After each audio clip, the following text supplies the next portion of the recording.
Gadget Girl here on day 141, starting out at Jug End Road and going southbound.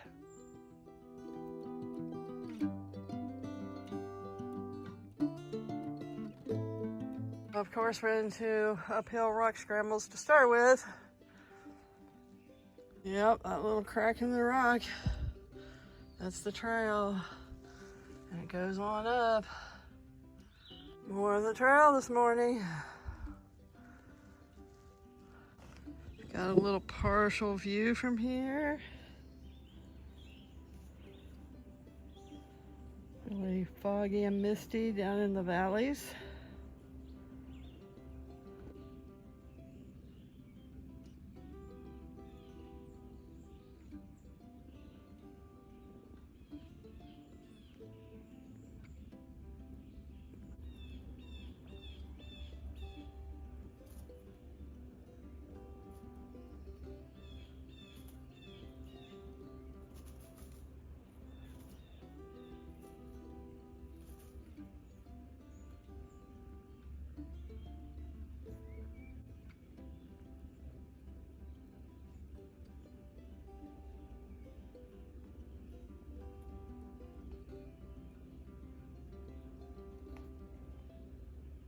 Still rock scrambling up this same mountain 45 minutes after I started this morning. It's been a tough one. Of course, I did take time to film the bird, but he was so cute. Or she was so cute. I think it might have been a she, I'm not sure. It's handy how this tree root has formed the perfect place to put your foot to climb up this little scramble here.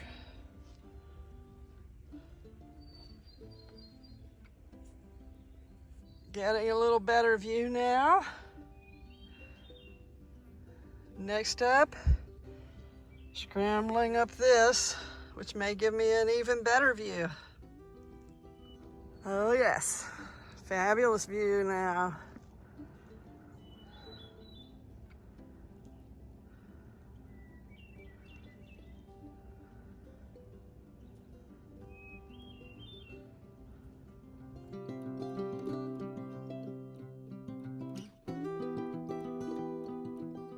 Still more scrambling to do. All right, I think I finally made it to the top. 58 minutes after starting. There is no view from the top, but there were some nice ones coming up, so that makes up for it.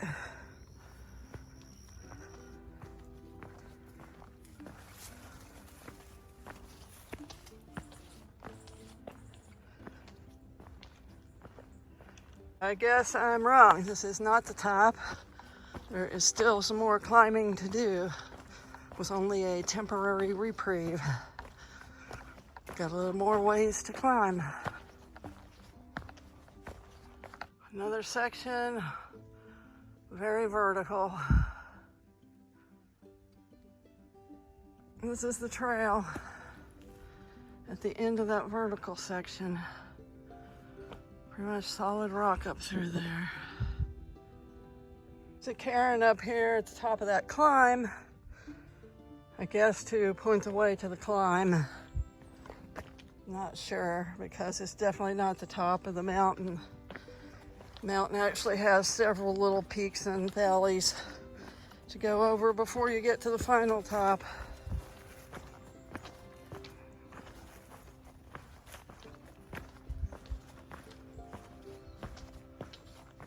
Another partial view here, 1.8 miles into today's hike. I've been hiking for an hour and 40 minutes, so that's terrible mileage, but it's been pretty tough climbing. So hopefully some of the rest of the day will go better. If not, it's gonna be a really long day. There's some very stunted pines up here on top, but they smell really good. All right, it's actually not quite the top yet, but getting closer. One of the peaks.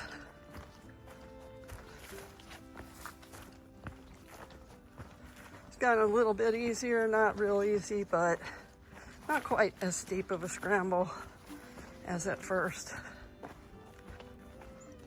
I've reached the area of the Glen Brook shelter. where fires are permitted. There's a small stream running here. Not a lot of water, but it's probably your source for the shelter here.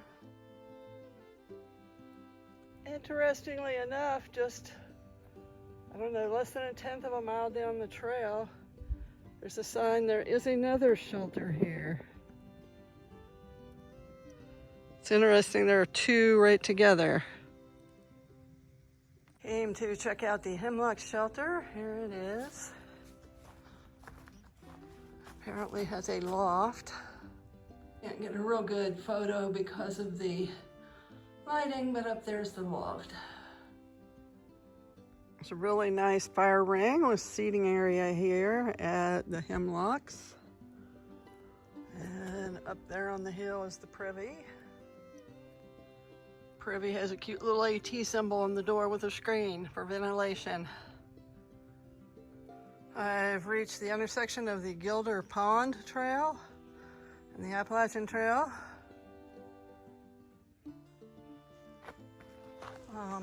There's a road over here, but it does say the gate closes at 8 p.m. Not sure if they're talking about that gate or if there's a gate on that road, because that gate's not open at all right now. So I'm assuming it's talking about a gate on that road. Someone has left water for through hikers.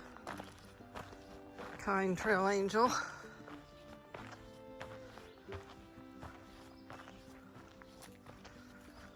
Looks like quite a bit is still left.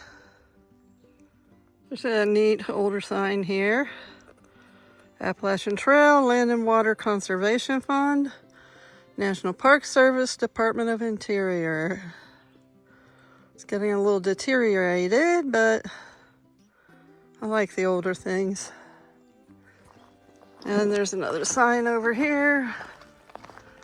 Appalachian Trail South, Mount Everett 10.6 miles. Mount Race in 2.3, Laurel Ridge Campsite in 4, and Sages Ravine in 5.4. There's actually a couple of little fire grates here. They don't look like they've been used for quite some time. There's another one over there.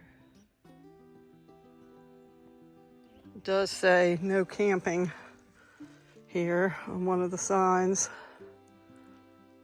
Okay, I've made it to the Mount Everett summit. Elevation 2602.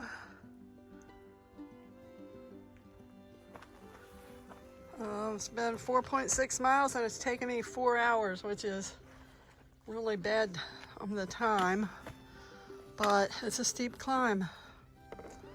Survey marker over there. One time, obviously, there was a tower here. Foundation stones are left. Unfortunately, no real view because of all the trees. Tiny bit of a view over there. That's about it, unless there's something better as I go down. Tiny bit of a view from here, but it's pretty hazy. Just another little rock climb, about the millionth one of the day. And you're going along and the trail just kind of disappears. You gotta assume it goes up there on the rock. Yes, indeed. White blaze painted on the rock. Not visible, of course, from where I was standing. Again, when the trail disappears, just assume it goes up on the rock.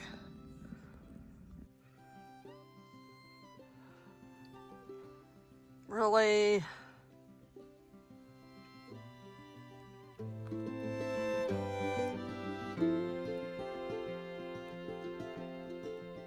it's quite the rocky ridge I've been walking across.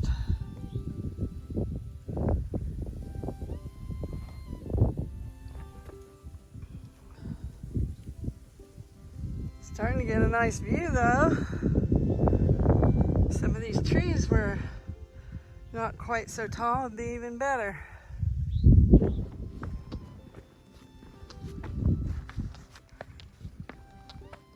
I have another cairn here, and a fairly decent view.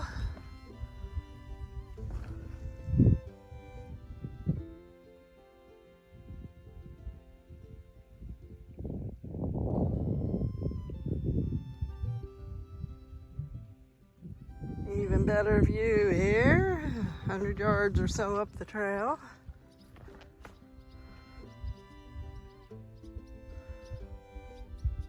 I believe that's Fisher Pond over in the distance there.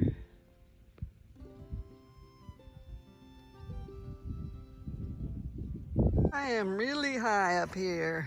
I do not want to fall. Some fresh trail maintenance here. Looks like this big pine lifted off of the rock that its roots were growing on. And thank you to the trail maintainers who cut it. Woods are very pretty right here. Some tall evergreens.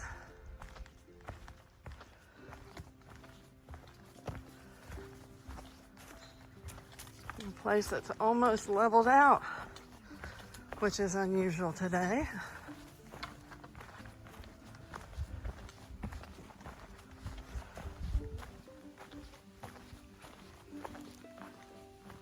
More of these big tall pines ahead and fairly nice trail. So this is really feeling good today.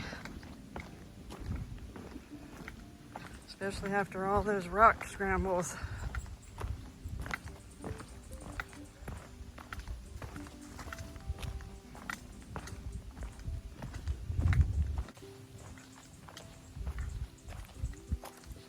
Got cool mushrooms here. Or fungus. Pretty nice stream running here.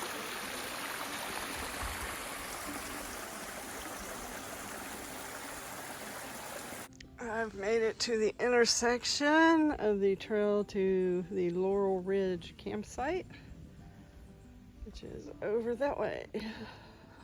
There's a sign here that says you are traveling through the homelands of the Mohican people, the indigenous inhabitants of this land. Please respect this land during your journey. I appreciate that sign having been put up.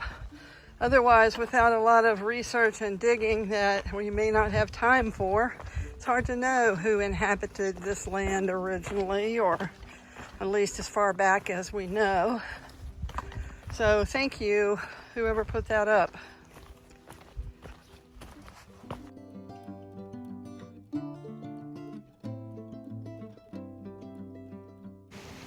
Rosie and I have made it to Massachusetts. Another very nice stream here that we're going to rock hop across.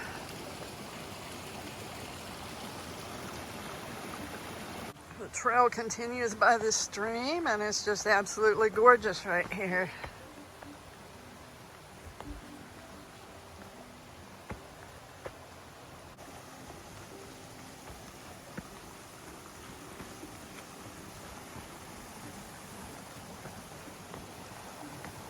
And now comes the final long, steep climb of the day.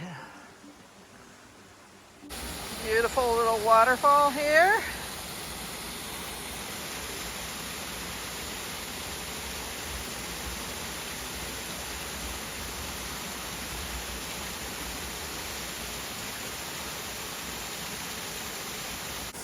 The trail continues up ahead there somewhere. Looks like squeezing by. And there a little spot by the waterfall. See a white blaze on that tree. We're continuing to follow the stream here for a bit.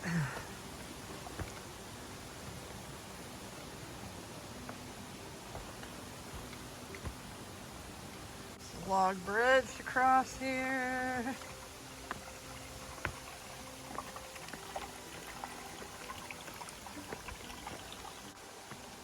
Starting to move uphill a little more, away from the stream. What a lovely big pool down there.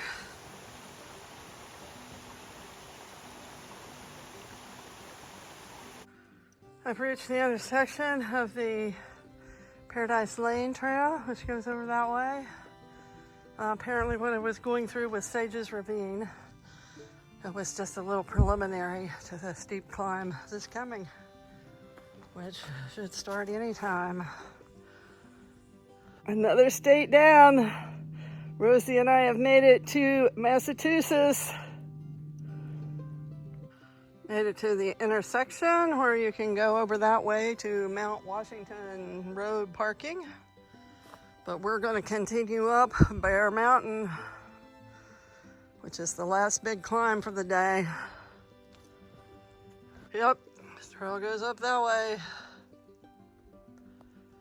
Yep. That's coming up. And quite the climb up here.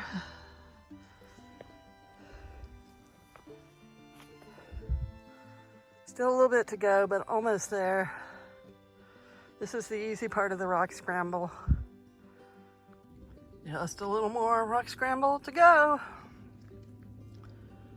Okay, we're at a monument here that's on a giant cairn. It's the highest peak in Connecticut, although it says it is not actually the highest point in Connecticut. Not sure how that works, but anyway, high point on the Appalachian Trail in Connecticut. And I'm sure from the top you'd have a better view, but I'm not going to scramble up all of that loose rock. But here's the view I can get from just kind of the base, a couple steps up. There's some pretty good views from partway down Bear Mountain. Of course, it's kind of hazy today. Coming down Bear Mountain is a whole lot easier than going up. There were a couple of spots that were a little bit steep, but not bad at all. And most of it's been pretty nice. I've reached what is called Riga Junction. Shows several different locations, how far they are. It's right here at the intersection of the Under Mountain Trail. Lion's Head is in 2.4 miles.